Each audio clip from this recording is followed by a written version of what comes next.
Жауынгер Бату, жауласқан ағайын, Ұларбек Дәлейұлы. Жошы ханнан кейін қазіргі қазақ елінің қалыптасуын жылдамдатқан Бату хан. Ол жайында әлем тарихшылары аз жазған жоқ. Дегенмен, Бату ханның жаулау жорықтарынан көп қорлық көрген терістік жұрты ол жөнінде жақсы айтпайды. Немесе шынайы тарихты бұрмалап, өздерін жәбір көруші ретінде көрсеткісі келеді. Біз бейбіт жатқан ел едік, соғыс құмар емес едік, ал шығыстан жөңкілген аттылар қамалдарыңызды талқандап, қалаларымызды өртеп кетті деседі. Әл-Қисса 1227 жылы ерте көктемде Жошы хан кенет қаза болды. Сартауыл Хорезмнің түгел түстігі батыс Алтайдан Хазар теңізіне дейінгі байтақ жошы ұлысы мұрагерсіз, хансыз қалып, тақ ен тұрды.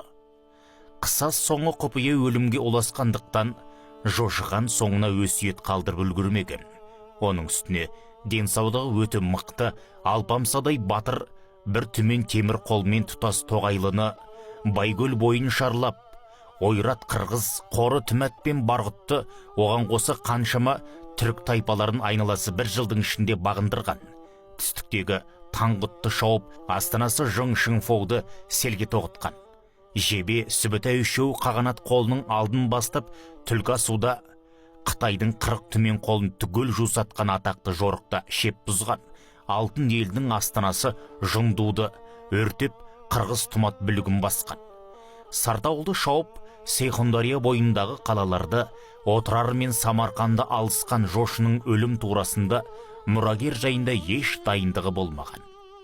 Мезгілсіз қазадан кейін Орда Ежен, Бату, Шайбан үшеуі ұлыс күзетін Берке мен Жошының атақты батырлары кешіктен сардарлары Бұқа, Құнан, Мүнгеуір нояндарға қалдырып, жұмақ мекен Ордос алқабына келеді. Бұл шақта ұлы қаған ежелгі жау батыс шия Таңғұттарын бір жолата көсетіп, аяусыз шамындыға түсіріп жатқан. Тұңғыш ұлында одан туған немерелерін де жанындай жақсы көретін қаған шөуін жорық ордасында қабылдайды, мұрагерлік мәселесін былай шешеді. Қырат үстіне жібек баулы 3 орда тіктіреді. Бірі алтын босағалы, екіншісі күміс босағалы, үшіншісі болат босағалы. 3 орда алдында тосылып қалған үшеуіне кешіктен сардары Мөрті ененің туған інісі Алшы Ноян арқылы бұйырған екен. Үлкен ұл Орда Ежен күміс босағалы үйге, Бату босағалы алтын үйге, Шайбан болат босағалы үйге түссін. Жошыдан қалған ұлысты осы дәреже бойынша қолдарын алсын. Сөйтіп 18-20 жасар шамасындағы екінші ұл Бату ханзада қаған атасының бекітуімен Жошы ұлысының мұрагері болды. 1227 жылы күзге салым Шыңғыс қаған о дүниелік болған соң, 1229 жылы сиыр жылы Керулен бойындағы Көде аралында өткен Үгетайды қаған сайлау ұлы құрылтайына қатысқан Бату жаңа қаған жарлығымен орында қалды және оған қағанаттың батыс шекарасын одан әрі ұлғайту тапсырмасын жүктеді. Алайда 1230 жылы басталған Қытайға қарсы ұлы жорыққа да қатысты. Шеп алдында қан майданда ұрыс салған жас Батудың ерлігі қағанатта ертеден-ақ аңызға айналды. 1234 жылы Жин хандығы, яғни шүршіттердің алтын патшалығы Шыңғыс тұқымдарының жойқын жорығынан соң бір жола құлады. 1235 жылы өткен ғаламды жаулау жайлы құрылтайда Бату ханға терістік рустарды Еуропаны жаулау жорығын жасауды бұйырғаны тарихтан белгілі. Ханзадалар жорығы аталған осынау ұлы шапқында көшпенділердің аса қуатты атты қолы ең күштілері Суздаль ұлы герцогтігі Владимир Новгород, Галисия Варения корольдігімен қамтыған 56 рус князьдіктерін тас талқан етті. Киевті жайпап, Польша мен Венгрия даласын түгендеп, Дунай өзенін көктей өтіп, Адрия теңізінің жағасынан ат суырады. Қазір біз тамсанып отыратын Швейцария қол созымда, Австрия иек астында қалды. 62 сағалы еділ бойын шығыс Еуропаны түгелде қағанат құрамына өткізген даңқты батыр Бату ханның темір сауытты атты жасағына қарсы тұрар күш қалмаған еді. Бату жорығына дейін Еуропаны шеңгелдеген Рим папасы 9 Григорий, 2 император Фридрих қатарлы жуандар онымен әскери одақ құруға, көшпенділердің дүлей жасағын ақтап, тыныштық сақтау үшін елші жұмсады. Бату ханға төменшік пейіл көрсетіп, сауда керуендері арқылы тоғанақ құны қымбат, бағасы арзан бұйымдар жіберіп тұрды. 1242 жылы Үгетай қаған бір анадан туған ағасы Шағатаймен бірге арғы дүниеге аттанды.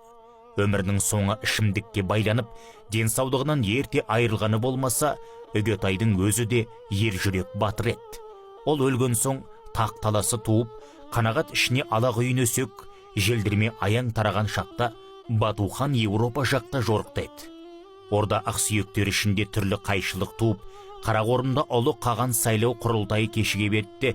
Тек 1246 жылы Үгетайдың тұңғыш ұлы Күйік ханзада қаған тағына жайғасқан еді. Оның Бату ханмен арақатынасы суық, жұлдыздары қарсы етін. Сол сәттен бастап жошы ұлысы онан даласындағы ұлы қағанаттан іргесін аша бастады.